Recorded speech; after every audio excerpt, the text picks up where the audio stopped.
விஜய் டிவியில் ஒளிபரப்பாகி வரும் big pass Tamil season 9 நிகழ்ச்சி இறுதிக்கட்டத்தை எட்டி இருக்குது. இந்த நிகழ்ச்சியில் கடந்த சனிக்கிழமை பார்வதி மற்றும் கமருதீன் 2 பேருக்குமே ரெட் கார்டு கொடுக்கப்பட்டது.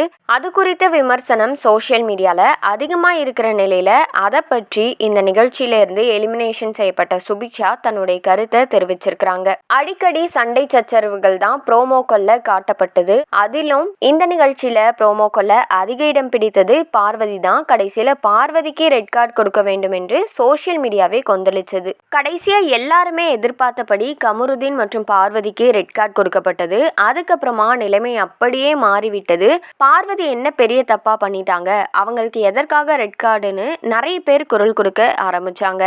என்னங்க என்ன பண்ணாலும் அடிக்கிறீங்கன்னு சொல்ற மாதிரி விஜய் டிவி மற்றும் பிக் பாஸ் டீமுக்கு என்ன பண்றதுன்னே தெரியாத நிலைமையா தான் இருக்குது.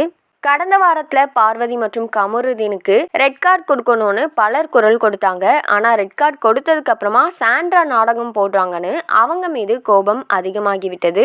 கார் டாஸ்க்ல பார்வதி மற்றும் கமருதீன் 2 பேருமே சாண்ட்ராவை அடித்து தள்ளியது தவறுனாலும் அதுக்கப்புறமா ரெட் கார்டு கொடுத்ததும் கமருதீன் மன்னிப்பு கேட்டிருந்தாங்க.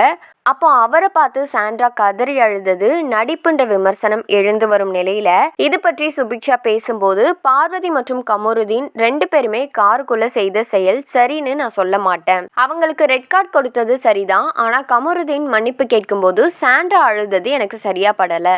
அதுக்கு முன்னாடி கார்ல இருந்து விழுந்த சாண்ட்ராக்கு பேனிக் அட்டாக் வந்ததெல்லாம் உண்மைதான். ஆனா அதுக்கப்புறமா கமருதீன் காலில் விழுந்ததும் அதை கண்டுகொள்ளாம பயந்து அழுதது கொஞ்சம் ஓவரா தான் இருந்ததுன்னு சுபிக்ஷா சொல்லியிருக்கிறாங்க.